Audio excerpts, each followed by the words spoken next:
It was just another crisp morning when the emergency call came in. Dr. Michael Harper, a cardiothoracic surgeon with decades of experience, was sipping his first coffee of the day when his pager screamed through the quiet. Male, mid-40s, collapsed while jogging, unresponsive. The words felt routine, yet the undertone of urgency made the hairs on his arm stand on end. Within moments, he was sprinting down the sterile, fluorescent-lit corridors of the hospital, his heart pounding, not from exertion, but from anticipation. Outside, paramedics were frantically lifting a man onto the gurney.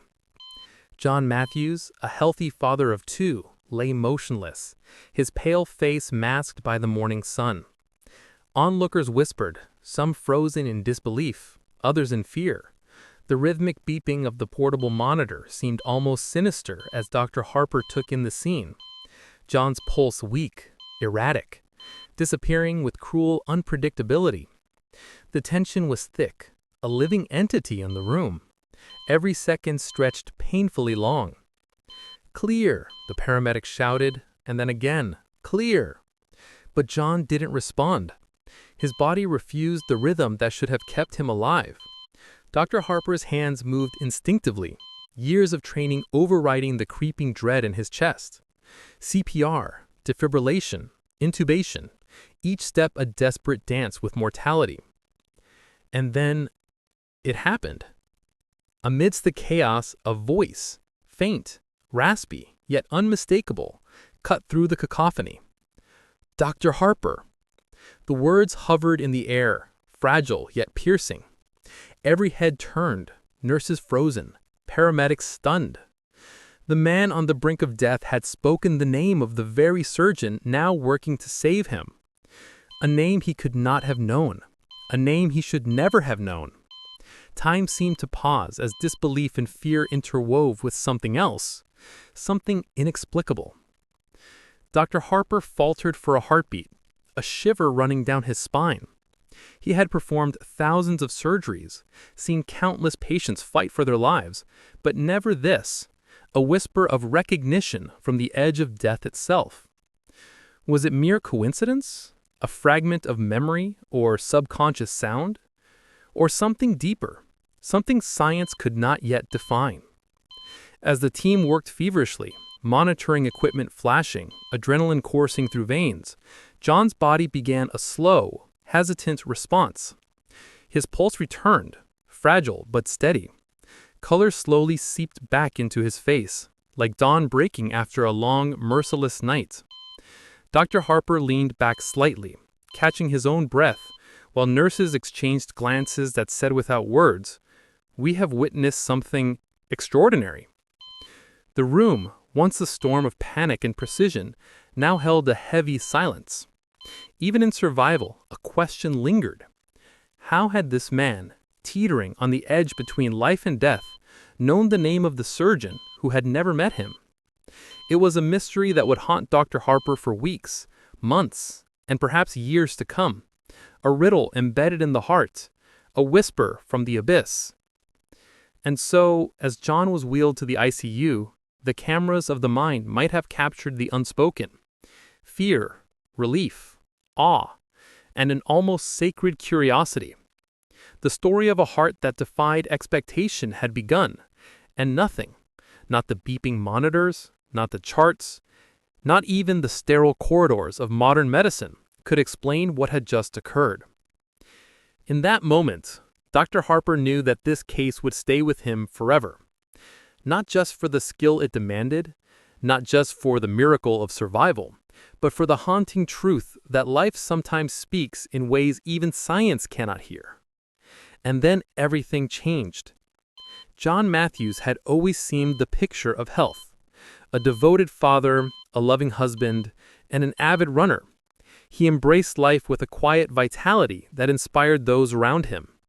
His mornings often began with long runs along tree-lined streets, a ritual he described as a way to clear his mind, to feel alive. Colleagues admired his energy, friends envied his stamina, and family adored his presence. Yet beneath this ordinary, vibrant life, a silent anomaly had been waiting. hidden, undetected, almost imperceptible until that morning shattered everything.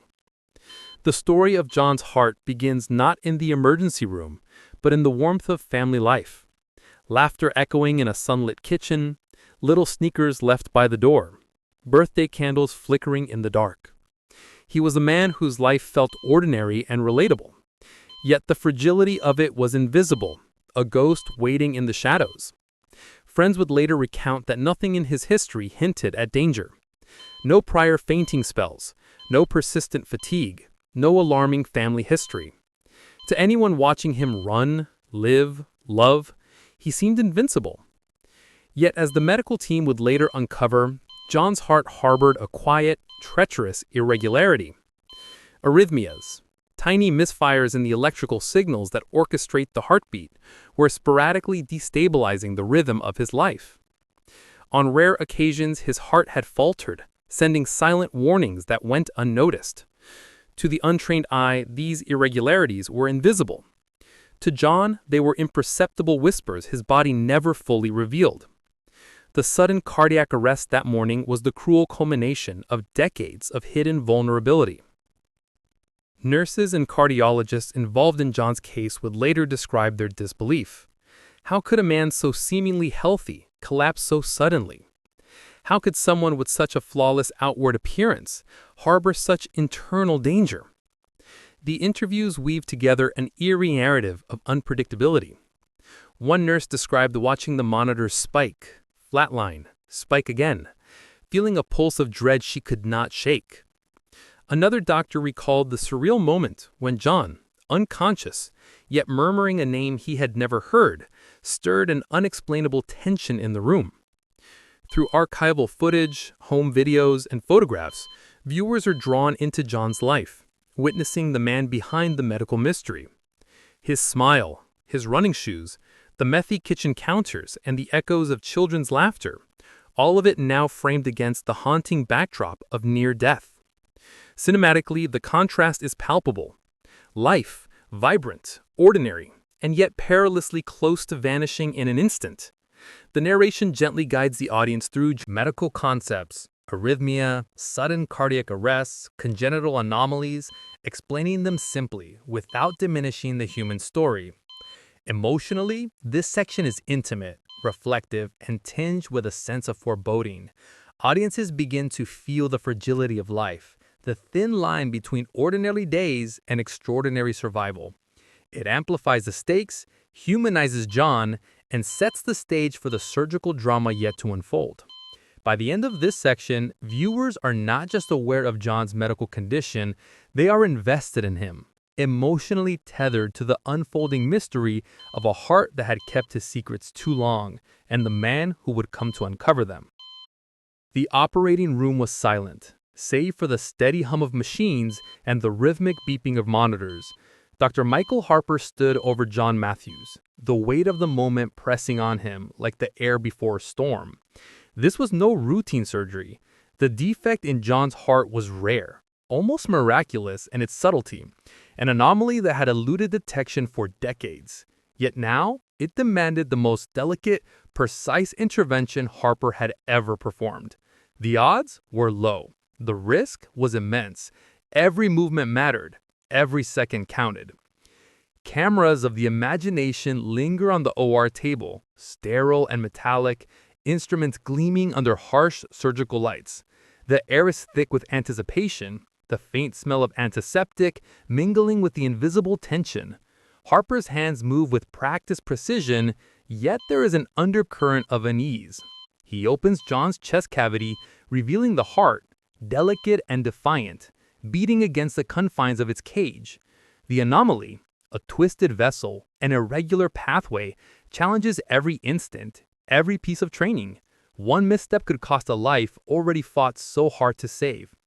As Harper and his team navigate the labyrinth of arteries and chambers, the narration shifts subtly to the extraordinary. John, though under anesthesia, murmurs fragments of Dr. Harper's name. A faint, almost imperceptible whisper threats through the sterile room, a sound so surreal it makes the nurses pause. Monitors beep steadily, the rhythm of life and death. Yet the human element, the recognition, the connection cannot be explained by science. The whisper hangs in the air, impossible and yet undeniable. Harper's eyes meet a nurse's, a silent acknowledgement that they are witnessing something beyond procedure, beyond training, beyond reason. Step by step, the surgeon works to reroute the anomalous vessel, repairing the heart's delicate circuitry. Simple terms guide the audience: the heart's electrical signals, the flow of blood, the precise repair of tissue that had been compromised. Cinematically, viewers are drawn into each movement: the flick of a scalpel, the tightening of a suture, the gentle encouragement of the team as tension coils in the room. Harper's focus is absolute, yet an almost mystical awareness seems to tether him to John, a subtle, intangible connection that transcends the clinical, the technical. The hours stretch long, time bending to the rhythm of heartbeats and surgical precision. Sweat glistens on brows, hands tire but never falter, and finally, the repair is complete. Harper steps back and the monitors begin to stabilize. John's heart beats with a steady, strong rhythm, each thump a triumph against impossible odds. Relief washes over the team, tempered with awe. Something extraordinary has occurred. Not just the success of a high-risk surgery, but the persistent, unexplainable recognition that lingered in the room, a whisper from life itself. As the OR lights dim and John is wheeled to recovery, the narrative lingers on a single, haunting thought. Even in the age of modern medicine, even with decades of expertise, the human heart retains mysteries science cannot fully explain. And in those fleeting whispered moments, it seems to speak not just to survival, but to something deeper, something unseen. The operation that shouldn't have worked has succeeded, but the echo of wonder remains, a question suspended between skill and the inexplicable. The hum of the ICU was steady, a quiet pulse beneath the tension that had filled the hospital for hours. John Matthews lay in the softly lit room, tubes and monitors tracing the fragile contours of life he had clung to so desperately. Outside, the corridors were hushed, the world continuing unaware of the miracle that had just unfolded. Yet inside, time seemed suspended. Each beep, each subtle shift of the breathing apparatus became a heartbeat in a story that defied logic, a story of survival and mystery intertwined. John's family gathered quietly by his bedside. His wife, eyes rimmed with fatigue, reached for his hand, her grip trembling. The children, too young to understand the full gravity of the moment, clung to their mother, sensing only the fragility of the man who had always been larger than life. Nurses hovered, gentle and attentive, their movements precise yet tender, aware that this was more than post-operative care. It was witnessing a man's return from the edge of death. And then it began, moments that defied explanation. As John stirred from sedation, his eyes fluttered open, and a faint, knowing smile spread across his face. In the presence of Dr. Harper, who had returned to check the monitors, John's gaze seemed to settle, a subtle recognition flickering in his eyes. He whispered his surgeon's name, not once, but repeatedly, each syllable deliberate, as if he could sense the hand that had guided him back to life. The nurses exchanged glances, hesitant to speak, yet the energy in the room was undeniable. This was something beyond comprehension. Medical explanations faltered. John's vital signs were stabilizing perfectly, his recovery on track, yet the human element, the inexplicable awareness, the almost conscious recognition lingered, a quiet puzzle.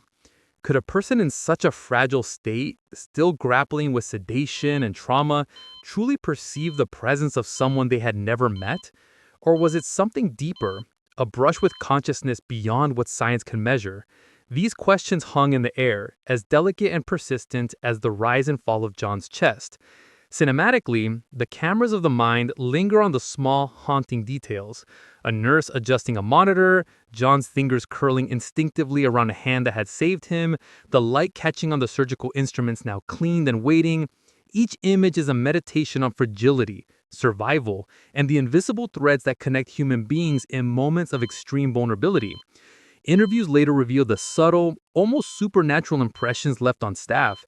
Moments when John's murmurs seemed to echo understanding, or when his brief smiles coincided with Dr. Harper's presence as though he instinctively knew. Emotionally, this section is intimate, reflective, and awe-inspiring.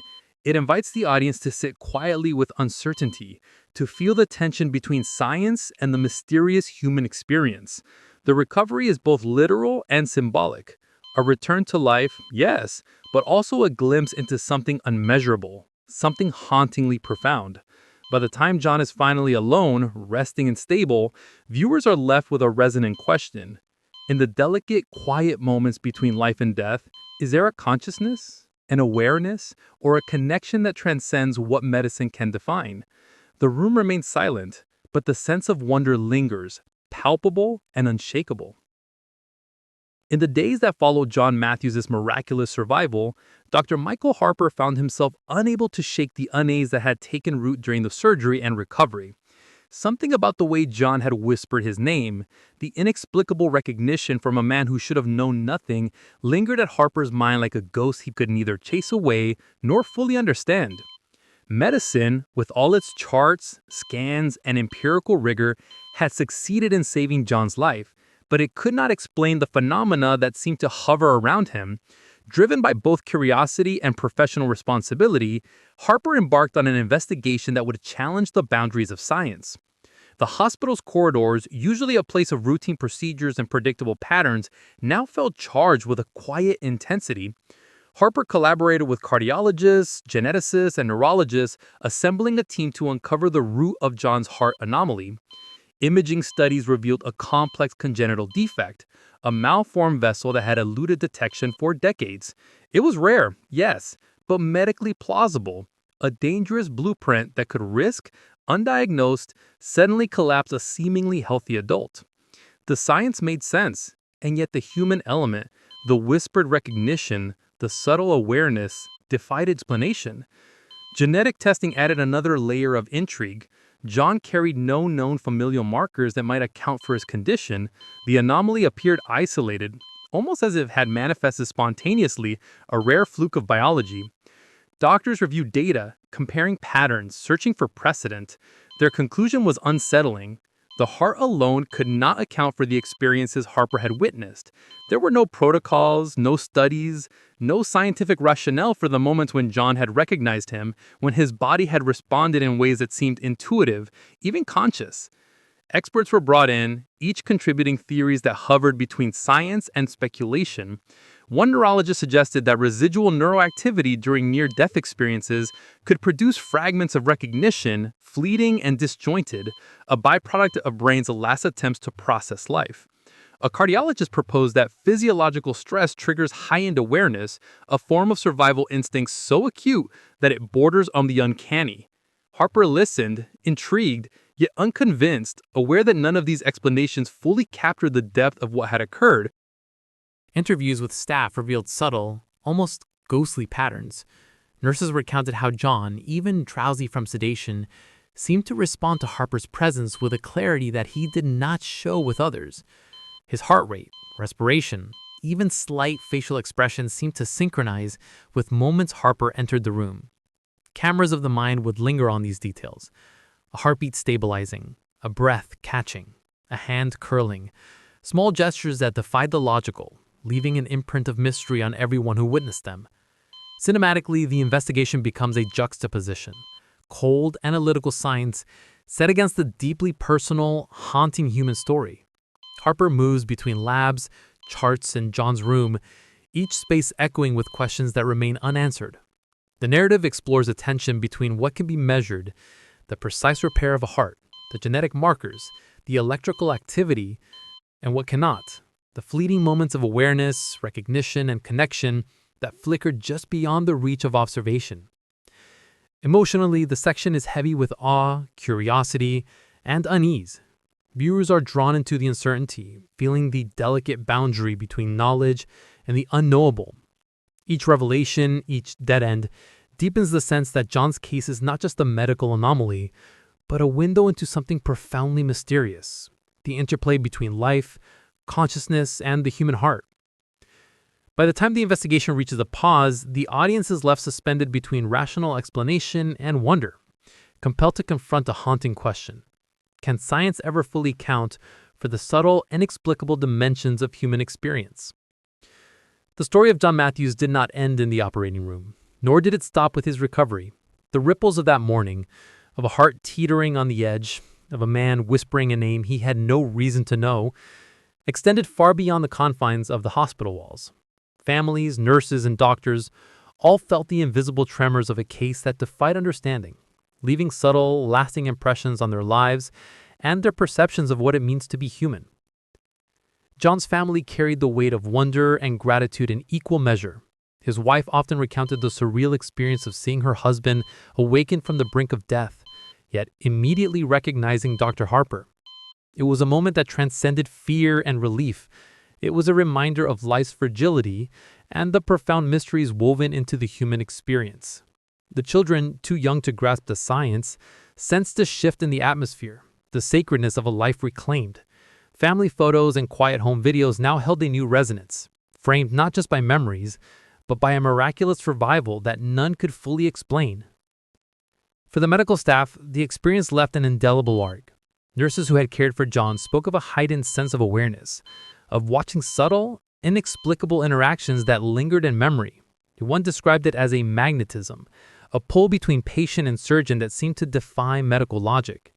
Dr. Harper, too, wrestled with the emotional consequences. Years of experience had trained him to trust his hands, his knowledge, and the limits of science. But this case tested those boundaries.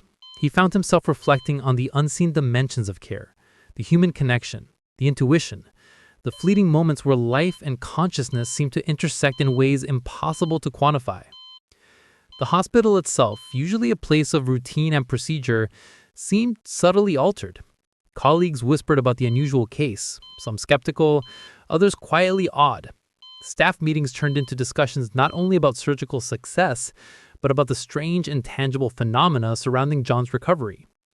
It was as if a single heartbeat, suspended between life and death, had sent a shockwave through an entire professional community, challenging assumptions, inspiring reflection, and quietly reshaping understanding. Cinematically, the narrative slows to focus on small, haunting details. The way John's hand instinctively reaches for reassurance. The stillness of the ICU at night. The gentle exhalation of a nurse who has witnessed a life reclaimed. These are not just medical milestones. They are profound, haunting glimpses into the mysteries that science cannot touch.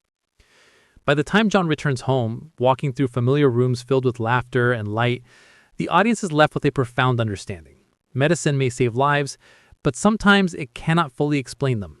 And yet it is in those unexplained moments, in the subtle ripples left behind, that the human spirit and the mysteries of life reveal themselves most clearly. The story is no longer just John's. It belongs to everyone who witnessed it, a haunting reminder of fragility, resilience, and the invisible threads that bind us together. In the quiet moments after the whirlwind of surgery, recovery, and investigation, Dr. Michael Harper often found himself sitting alone in his office, staring at the sterile white walls, haunted by questions that had no answers. John Matthews had survived against incredible odds, his life restored through precision, skill, and science. But the moments that lingered, the whispers of recognition, the subtle awareness he had displayed, were beyond comprehension. Medicine had saved the body, yet it could not fully explain the heart, or the consciousness that seemed to speak through it. Harper reflects directly, his voice calm yet infused with awe. He admits, "I've spent decades in this field. I've seen the most complex hearts, the rarest anomalies, but this was different. It wasn't just a surgery. It was the way he knew me even when he shouldn't have.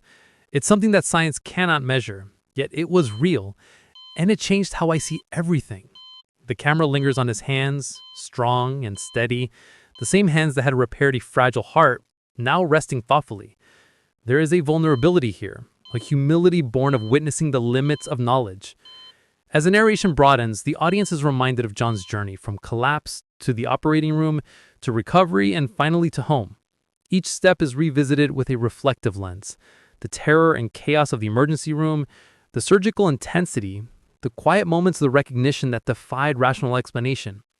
Visuals linger on subtle gestures, a heartbeat monitor stabilizing, a hand curling instinctively. a patient's smile as he recognizes the person who saved him. These are not just medical milestones. They are profound, haunting glimpses into the mystery that science cannot touch. Harper considers the implications, not only for himself, but for all who dedicate their lives to medicine. Doctors, nurses, and caregivers operate in the realm of the tangible, the measurable, the testable, but there exists a space beyond that, where consciousness, intuition, and perhaps something more profound intersect with human life. It is in that space that John's case resides, a reminder that every patient, every heartbeat, carries not just anatomy and physiology, but a mystery, a story, and a connection that may never be fully understood. The narrative slows to a meditative pace, giving weight to the unanswerable. We often believe we understand life, Harper reflects, but there are moments that remind us how little we truly know. John's case, it's a reminder that there's more to healing than skill, more to the heart than science, and more to human connection than reason. The audience is invited to sit with this uncertainty, to feel the awe, humility, and reverence that comes from witnessing life in its most fragile and mysterious form. Finally, the story closes with a haunting thought, a question that lingers in the mind long after the screen fades. How much of the human experience, how much of the consciousness that defines us exists beyond the reach of medicine, beyond the measurable, beyond even the most skilled hands? John Matthews survived, but the mystery remains, a quiet echo that challenges assumptions, inspires wonder, and leaves the audience suspended between knowledge and the unknown. In the end, the heart that knew a stranger's name reminds us that life is both fragile and miraculous, and that some of its deepest truths may never be fully explained.